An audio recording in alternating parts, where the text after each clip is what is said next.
So we're in the studio, it's our very first session together. We didn't know the song would be called Unwritten, and we definitely didn't know we'd write a hit that day. There was this moment where we were like, I don't know what the chorus is. We had writer's block. I remember going home and staying up all night trying to figure out chords for the chorus. We were totally in the dark as to what she'd done. She came in, put the CD on.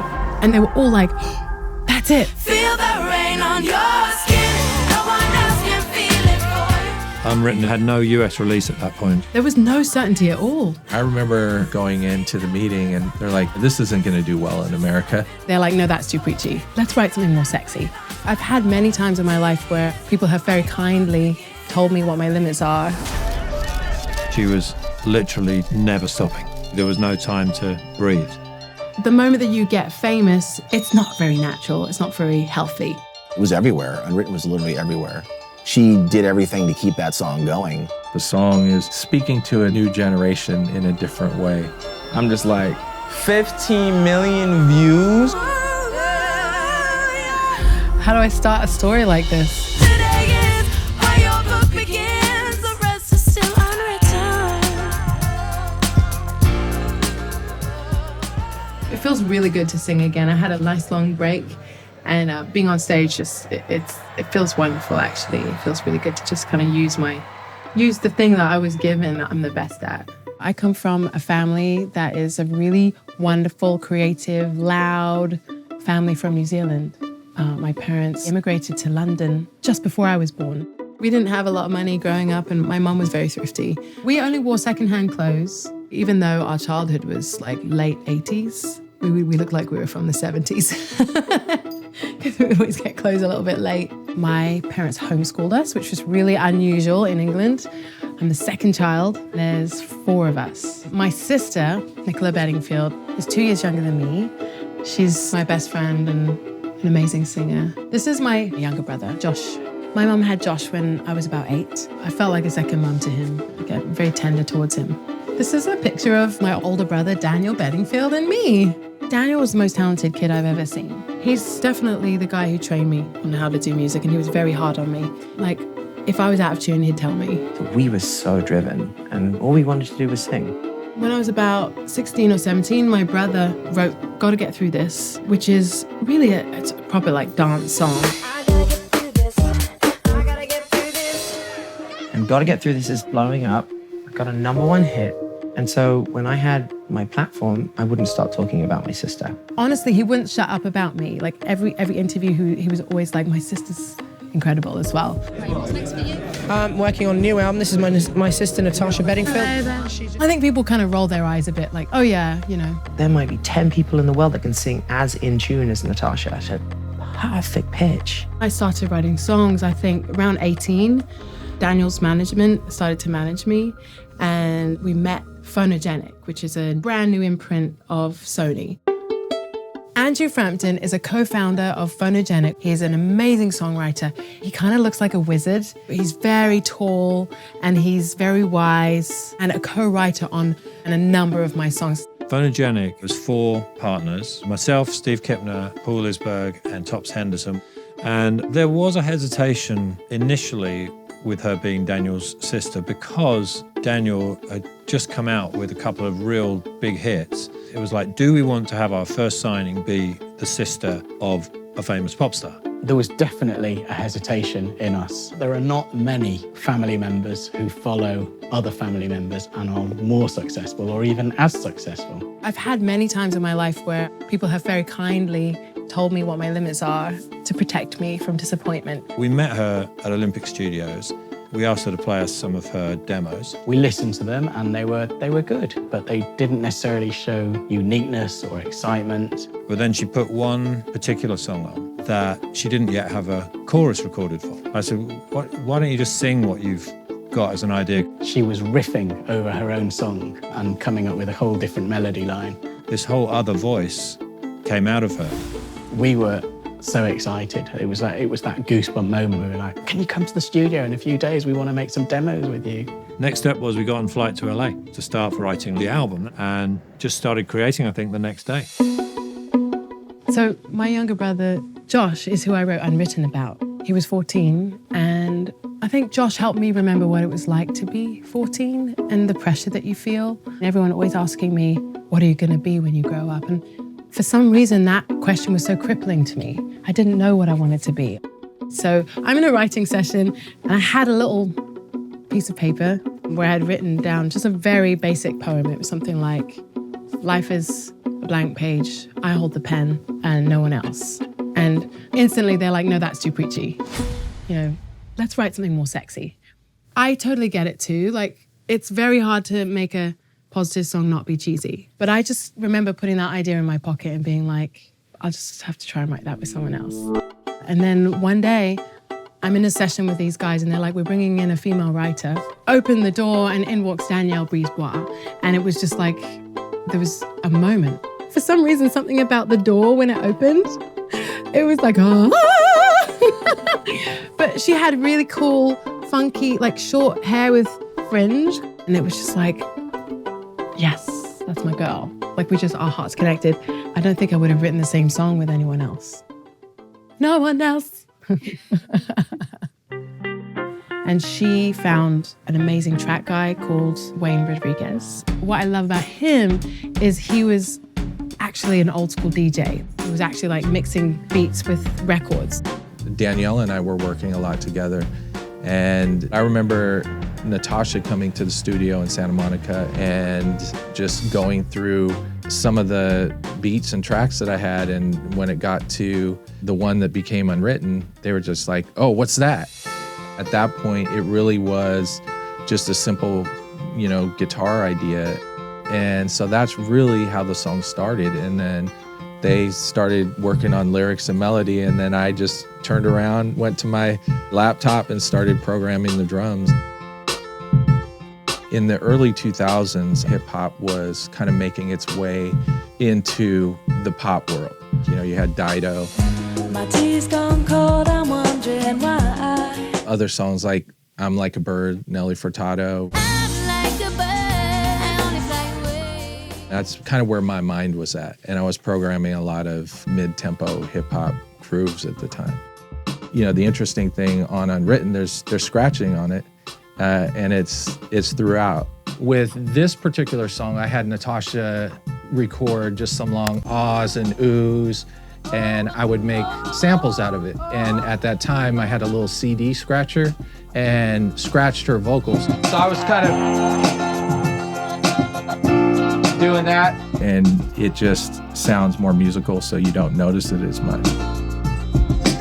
And that's in the record. It's just there's so many other vocals, but that really helped support the groove of that re-intro. I was just in my zone making beats. And Natasha said, hey, I have a poem that I wrote for my little brother. At some point, I'm like, maybe this room is the right room to show my little piece of paper. And I remember Danielle just like, yes. We didn't know the song would be called Unwritten, and we definitely didn't know we'd write a hit that day. My voice was very broken that day. Spent a whole month of songwriting, staying up late, not sleeping much. I'm unwritten, can't read my mind, I'm undefined. The incredible thing is when I was in the studio, I was like, oh, I kind of like it. Yeah, and it kind of went along with the theme of the song, which is, we've been conditioned to not make mistakes, but I can't live that way. We've been conditioned to not make mistakes, but I can't live that way. Oh. This kind of perfectly imperfect thing, these imperfections actually make something interesting. Oh, I was very like, oh, yeah, yeah, yeah, yeah, yeah, yeah. And the guitar's doing dum, dum, dum, dum. A lot of music from India does that, where it has this kind of like one note flowing through, this kind of like, we're just droning. We're going for it. Yeah, yeah, yeah, yeah, yeah. Oh, yeah, yeah, yeah, yeah, yeah. Ooh, yeah. So that is all my sister. Oh, she's got a lower voice than me, but also more she can do more falsetto as well. But that was her. She just kind of brought us into that moment right there. After we got to a certain point, I know we just said, hey, this part would just be awesome if we did a gospel choir. We didn't have access to a choir. So I was like, well, my sister's in town and one of my other best friends, Jessie, is in town. Why don't we just get them over and we'll just stack up the vocals. We just said, hey, why don't you guys just, don't think about it, just feel it. And it was like church in there. It was magic. This gives you a sense of how much fun they were having in the studio. Good. Do this.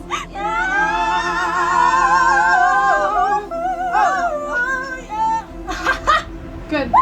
And all together. Staring at the blank page. That was probably hundreds of times that we sang that to build it up. Let's all have low voices now. Feel the rain. We just went there and it was so fun and we couldn't really take it out. Once it was in there, it was just so inspired that we were like, that stays.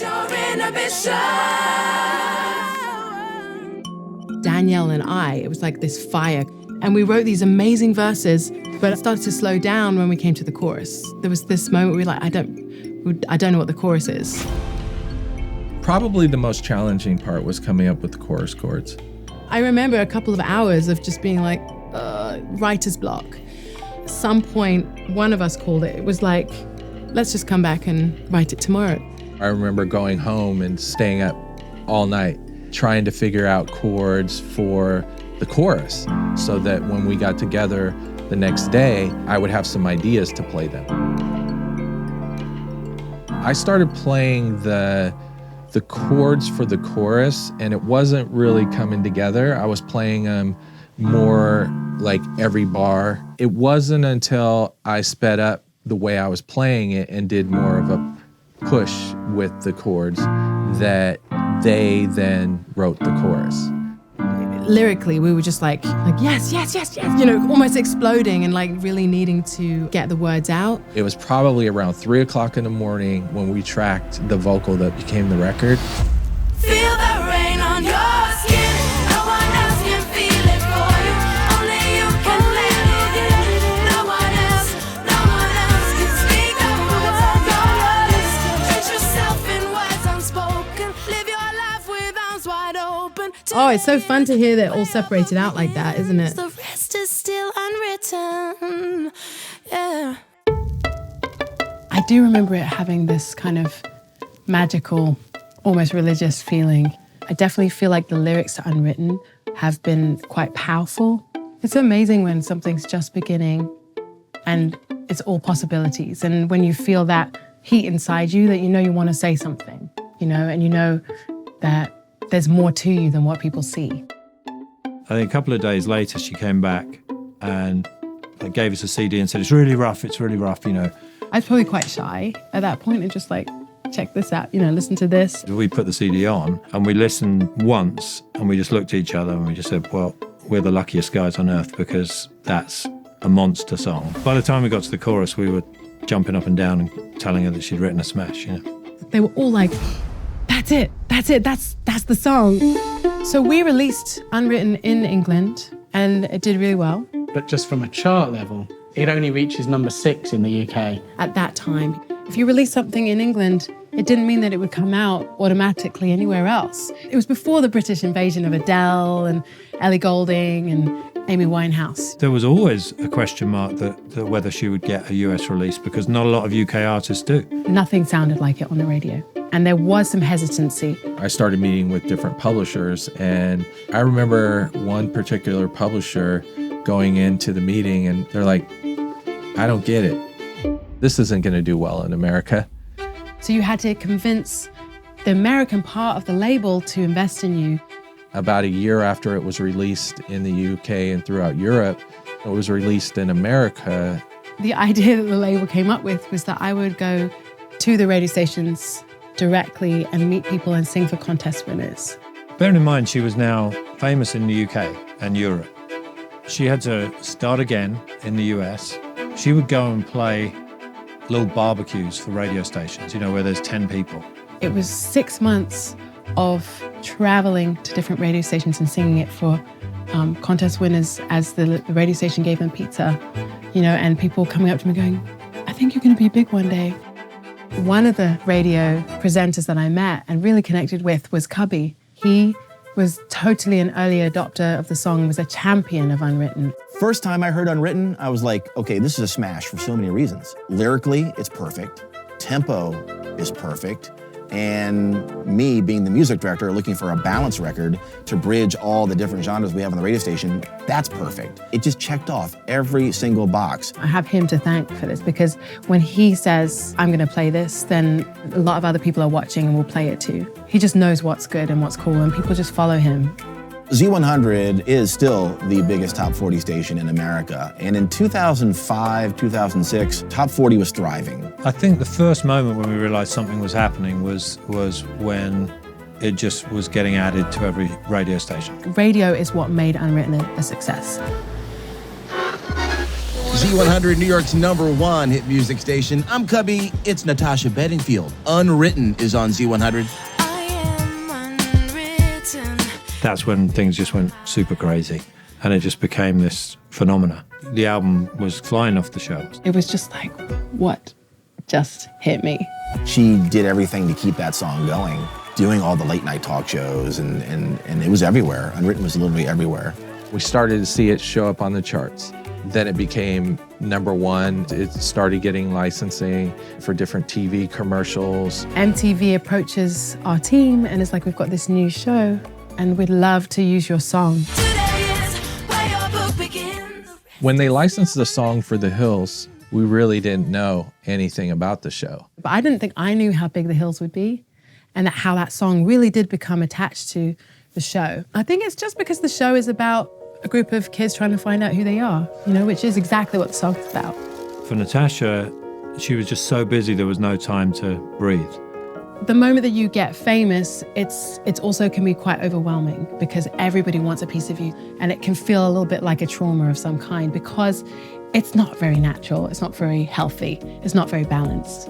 So you have the touring, the people controlling your schedule and not really being able to even plan days off, which makes the whole thing feel like a washing machine. Like you're just like, what hit me? Like, this is so fun, this is so weird.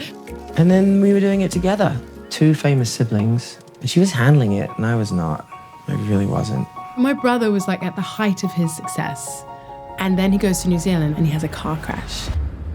I'm driving, off-roading in a Jeep in a very dangerous road. It's supposed to go this way when you turn a corner, and it went this way. So the car spun out. I broke my neck, and I'm in hospital with 10 breaks in my neck. I can't move. He wouldn't let me be there, actually, when he had his accident. He didn't want everyone to be over him and doting on him. I think he didn't want me to worry. And that really broke my heart. I still look up to him so much, and he's my hero, I'm lying in bed in terror, and Natasha's carrying on, looking after the world, releasing music, bringing hope, and I could rest. I'm really proud of that amazing woman. It's funny because I wrote it for my brother as a young teenager. As I'm getting older, that song relates to me more and more. And when people are going through a harder time, they want to have more positive songs. As the years started to roll by, it became an enduring hit, and it just kept going and going and going, right up to today when people are TikToking it. So there was a remix done, and on TikTok last year, the song just exploded. Blank page before you open up the window.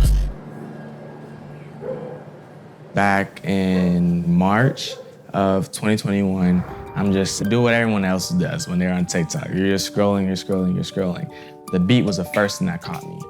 Then you hear Natasha in the background, feel the rain on your skin, da-na-da-da-da-da-da. And I'm not even gonna lie, this time I didn't even know it was Natasha's song, but I fell in love with it immediately. The moods are just coming to me little by little, and I'm like, okay, I like this right here, what's next? We went to Orlando, and that's when we did it in public at Universal. So you have thousands of people walking past. When I first uploaded the video, I promise you I did not see these views coming in like crazy at all. I started getting videos from friends, just text messages. Have you seen this? Have you seen that? My phone just like kept blowing up. Look at my video, 15 million views, 20 mil, 30 mil, 40 mil. I'm just like, this is insane. this sound blew up. People wanted to dance to it. Lizzo is dancing to this version of Unwritten. It's like, what is going on? This is crazy. I took that leap of faith and I decided to just go ahead and DM Natasha and be like, hey, I can teach you this dance. It was just a click of energy right there. We became instant friends. It's been amazing to see how the song has just taken on a new life. It's speaking to a new generation in a different way. And it just continues to surprise us. Do you want to see the stage? Yes. Yeah? Yes, that would Should we be go see the back of the...